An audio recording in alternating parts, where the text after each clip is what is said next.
we all take turns doing BBCs here, and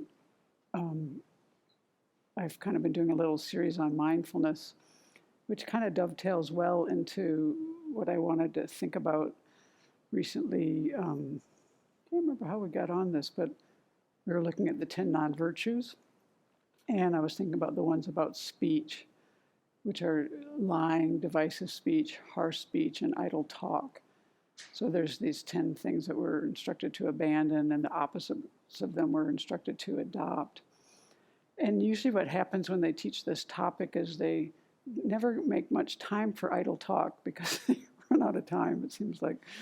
And so I wanted to start there. I was just interested in looking at it because there's a list of things that are included in idle talk that I personally wanted to review for my mindfulness practice. So that's what we're going to do a little bit briefly today. So when we talk about idle talk, we're talking about speech that doesn't really have any meaning or purpose. And so it can be, we were talking about this the other day, it can be a little hard to discern because sometimes we have chit chat with people, but we have a purpose of doing that. Maybe that's the only thing that we could talk to about somebody with to connect. So there can be purposes to speech that may not have great meaning in actually what you're saying, but might have a lot of purpose. So when they describe these non-virtues, and these are all pathways of action that if you do them completely, they can throw a rebirth. And so how to know if something is complete? Then there's this analysis through the analysis of karma, where you first look at the basis or the object. In this situation, we're talking about meaningless or purposeless words. But actually, the first three, lying, divisive speech, and harsh speech, they all require that the person understand what you say. So if you say these things and they don't understand, they actually fall into the category of idle talk. So you're not off karmic free just because the person doesn't understand. Because in this one, they don't need to understand. They don't even need to hear you. So that's kind of interesting to think about. And then the second point is the intention, the complete intention. And that has 3 points. And the first one is discrimination or recognition. And that means that you know you're talking, essentially, is what it seems like to me. To make it simple, the motivation is what seems more important here to me, is that you actually have this motivation to speak frivolously or carelessly, whatever comes to your mind without any real purpose. And actually, when I first moved here, one of my cousins came and she said to me, I remember we were out in the woods, and she said, I don't know how you're going to do here because you like to talk so much. And I never knew that about myself. And then I had a dream just the other night where I was pontificating. But I actually, after she said that, I always thought, oh yeah, you're right. Because for me, it's always, well, if you knew my family, you'd get it. Why I talk, how I grew up. But I actually never knew that about myself. And I found it to be true. There's a part of me that this is a way of how I connect with people. And it's not always been very skillful, I'll say that. But I was glad to know that. And so a lot of that, I think, has fallen into frivolous, careless. You know, I don't even know that I was trying to make a connection. I was clueless. That might fall into that too. And here, there, under the complete intention, besides the discrimination or recognition and the motivation, there's also the presence of an affliction. And in this one, it's primarily attachment. I just like to hang out and relax and chill, and no other purpose than that. And of course, we do need to relax, we need to rest and things, but we can do that purposely. It's when things don't have a purpose. You're just kind of wasting time. I was just speaking with Diana Cutler, who I really enjoy, and somehow she was telling me that, because they have really great teachers at her center, and she was saying, but you want to know the heart advice of my teacher? He said, I'll be satisfied if you just work If people at this center just work on the 10 destructive actions. And somehow that came up in our conversation. And then I remembered I was doing this BBC and I had this plan to talk about this. And I told her that and she said, well, here's the key point to this idle talk. And this goes into the kind of the intention part and this affliction. She said, the key point of all this is to get rid of your afflictions. The most important thing about these things is to get rid of the afflictions. Then you won't fall into all these things. So that's why in this part of the intention, the affliction is there, it comes in.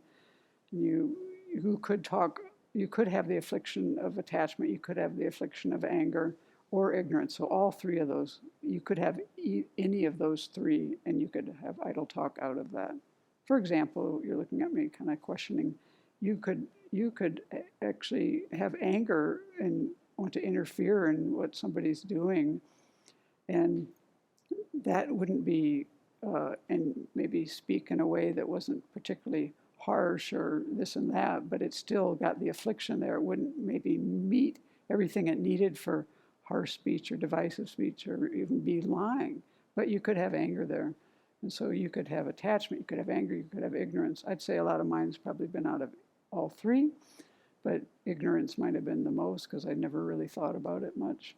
It's just you talk, you hang out with your friends, you do stuff. Wasn't really thinking about it too much when I was a kid. Then the third point is the action itself, and that is to speak these words. Like all of these things have an action, like stealing has an action, lying has an action, speaking words that are deceiving. In this one, it's just speaking the meaningless words. And then the completion is just that you finish speaking. It's not that someone understands or hears it, which is different from the other ones. The other ones, to be a complete action, they usually require that. So then what's interesting in this list then is when they list these 7 kinds of idle talk, and then they expand it beyond that. And people maybe say them a little differently, but the ones I have written down here from Geshe Sopa, his commentary on Lama Tsongkhapa's Lama Rim. So one of them is quarreling, and that's where the anger could come in. You're quarreling with someone, talking about their faults, arguing, things like that. It might also have other types of speech in it. Sometimes if you're reading books for no great purpose that make a lot of afflictions come up in your mind, they talk about reciting non-Buddhist texts for no great reason, things like that. The one that was surprising to me when I heard it was, if you were just in a really poor and helpless state of mind, or even physical situation, then bewailing your fate with mourning, wailing, and complaining about your circumstances. And so, it doesn't actually serve a purpose to do that too much. We do have to acknowledge the things that are going on in our mind. We do have our emotions that we need to process our emotions. But this one is a little bit taken a little farther, where it's really not going to help you at all. And I think that's, for me, where I understand that best in my life is kind of like the mind that wallows. So now my speech is wallowing and bemoaning my fate and mourning and just kind of wailing away. Yeah, so that was under this. And then sometimes we might do things like just for no other reason, just, joking around, wasting time that way. Of course, there's times where we need to joke with people, even with ourselves. When sometimes I'm in a certain state of mind where I tell myself a joke that only I would probably laugh at to lift myself up. That has a purpose. But, if you watch and listen to, or think, I just think about, I used to work with athletic teams a lot, and we'd have these long road trips. We used to waste a lot of time. We did whole skits just for the fun of it, taped people up with our athletic tape into the bus so they couldn't move. We had long road trips in those days. It was women's sports before they had airplane tickets, and we'd take these, 16-hour bus rides to places all the time, so it got kind of long. There was a lot of idle, playing around for no other purpose than just to pass the time in these buses. Now here's one that we're going to like, especially in our environment. Gossiping and exchanging news about politics, kings, presidents, nations, with no other purpose than to pass along stories about what's going on. So there is a purpose to understanding what's going on in the world, but you listen to what happens in these discussions sometimes. It might start with some kind of purpose, but a lot of times these kind of things can easily degenerate, and pretty soon it's not so pretty. So I'm just an awareness there, I think, is nice to think about. And then think about that's one that maybe makes more sense to me, because I always like, how could idle talk project a rebirth? Well, when you think about some of these situations, it gets a little more tenable in my mind. Because think about some of the conversations you've heard about politics in the last year or two. Where do those lead? They just are really divisive, and the kind of speech when you're intoxicated or drunk and you speak like a mad person, that falls under idle talk. But where else would you put it? And let's see, and also the speech when you engage in wrong livelihood, like using your speech improperly to receive money, food, clothes. So those are the main 7. There's other kinds as well, but I think that's enough to get us going. To the things to try to be mindful of. So, yeah, I think that if we really look at the details of some of these lists and really think about them, and then watch our own experience and see things on the news and just watch things, I think then maybe it makes more sense to think how this could be a complete action that would lead to a unwholesome kind of rebirth, a lower realm.